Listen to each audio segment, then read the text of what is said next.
Salut, dans cette vidéo nous allons voir comment configurer son routeur MikroTik pour qu'il fonctionne avec le système ManaZone, le système qui vous permet de vendre vos tickets Wi-Fi Zone grâce au Mobile Money, notamment Orange Money et Move Money. Donc, la première chose à faire, c'est d'ajouter un serveur Radius.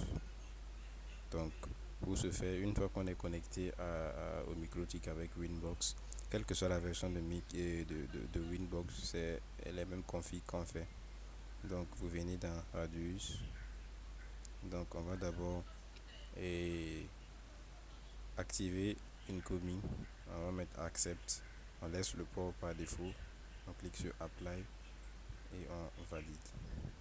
Ensuite nous allons ajouter maintenant un serveur Radius. Donc pour ajouter un serveur Radius, je clique juste sur le plus à côté ici et j'ai une boîte de dialogue où je dois rentrer les informations du serveur Radius.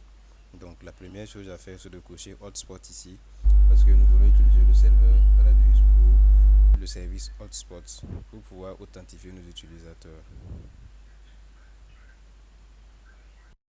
Donc on active Hotspot. Ensuite, la seconde chose à faire, c'est d'ajouter le serveur. C'est-à-dire ici on va mettre l'adresse IP du serveur. Donc ici l'adresse IP que nous on a, c'est le 100.42.177.30. Donc le protocole on le garde sur UDP.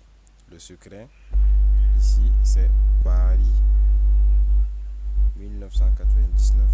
Donc toutes ces informations vous seront envoyées à la création de votre compte. Le port Authentication port 1814, Accounting port 1815. Le times out on le met à 3500.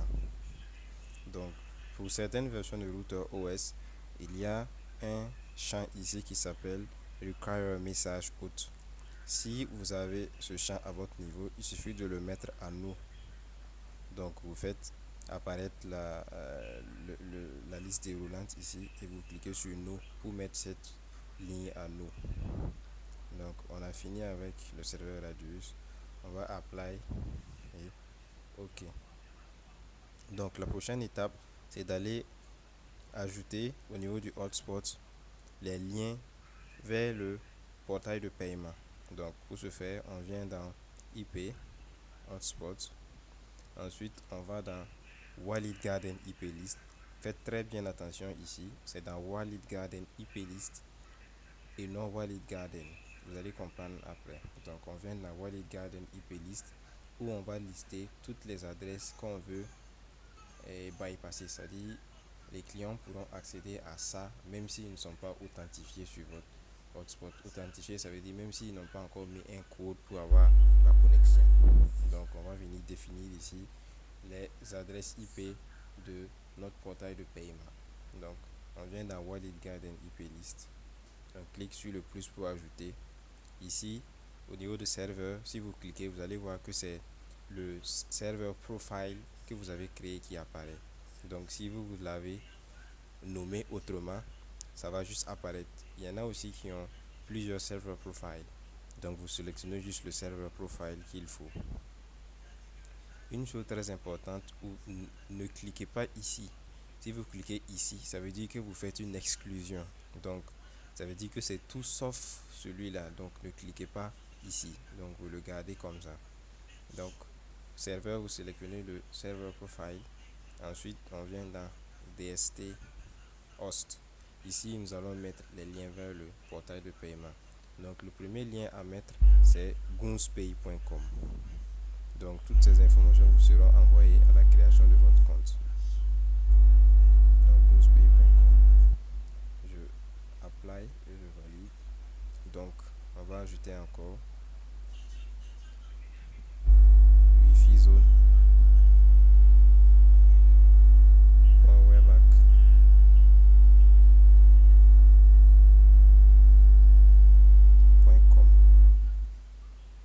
On apply, OK. Le dernier, ManaZone.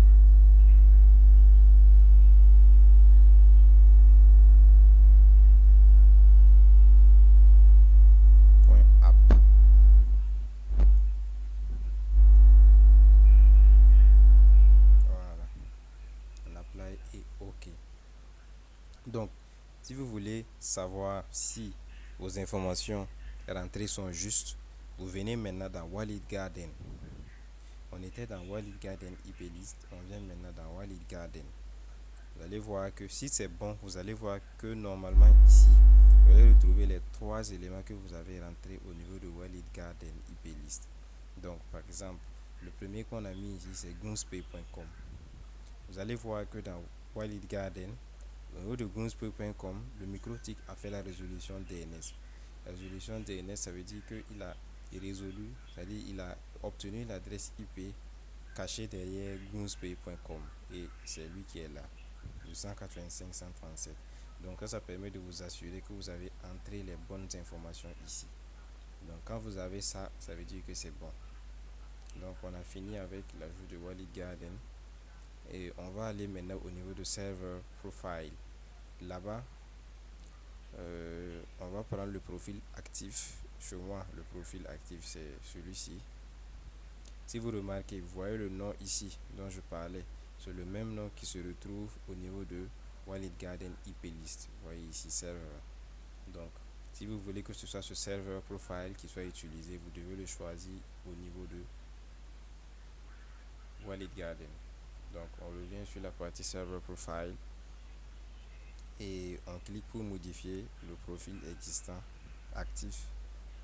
Et ici, normalement, ça nous envoie directement ici avec les informations du le DNS name, le hotspot address, ainsi de suite. Donc, ce qui nous intéresse, c'est de la partie Radius. Donc, je clique sur Radius et je vais activer Use Radius.